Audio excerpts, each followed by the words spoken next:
ಲಕ್ಕುಂಡಿಯಲ್ಲಿ ಎರಡನೇ ದಿನವೂ ಉತ್ಖನನ ಕಾರ್ಯ. ಕೋಟೆ ವೀರಭದ್ರೇಶ್ವರ ದೇವಸ್ಥಾನದ ಅಂಗಳದಲ್ಲಿ ಉತ್ಖನನ ನಡೀತಾ ಇರೋದು. 10 ಮೀಟರ್ ಸುತ್ತಳತೆ ಜಾಗದಲ್ಲಿ ಉತ್ಖನನ. ನಿನ್ನೆ 1 ಅಡಿಯಷ್ಟು ಆಗಿದ್ದು ಉತ್ಖನನ ನಡೆಸಲಾಗಿತ್ತು. ಉತ್ಖನನ ನಡೆಯುವ ಪ್ರದೇಶಕ್ಕೆ ಪ್ರವೇಶ ನಿರ್ಬಂಧ ಹೇರಿದ್ದಾರೆ. ಲಕ್ಕುಂಡಿ ಅಭಿವೃದ್ಧಿ ಪ್ರಾಧಿಕಾರದ ಅಧ್ಯಕ್ಷ ಸಿಎನ್ ಶ್ರೀಧರ್ ಆದೇಶ ಹೊರಡಿಸಿರೋದು. ಉತ್ಖನನ ಜಾಗವನ್ನು ಸೂಕ್ಷ್ಮ ಪ್ರದೇಶ ಅಂತ ಅವರು ಘೋಷಣೆ ಮಾಡಿದ್ದಾರೆ. ವಿಡಿಯೋಗ್ರಾಫಿಗೆ ನಿಷೇಧ ಹೇರಲಾಗಿದೆ. ವಿಡಿಯೋಗ್ರಾಫಿ ಎಲ್ಲ ಮಾಡೋದಕ್ಕೆ ಅವಕಾಶ ಇಲ್ಲ. ಲಕ್ಕುಂಡಿಯಲ್ಲಿ ಇವತ್ತು ಎರಡನೇ ದಿನ ಈ ಒಂದು ಉತ್ಖನನ ಕಾರ್ಯ ನಡೀತಾ ಇರುವಂಥದ್ದು.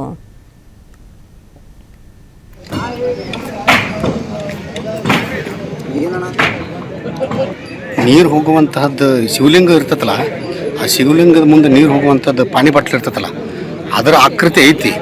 ಬಟ್ ಪಕ್ಕ ನಾವು ಹೇಳೋಕ್ಕಾಗಲ್ಲ. ಹಿಂಗೆ ಅಂತ ನಾವು ಹೆಂಗೆ ಹೇಳೋಕ್ಕಾಗಲ್ಲ. ಇದು ಪೂರ್ತಿ ಹೊರಗೆ ಬಂದ ಮೇಲೆ ಗೊತ್ತಾಗತ್ತಾನ ಇದು ಏನು ಎತ್ತ ಅಂತಂದು.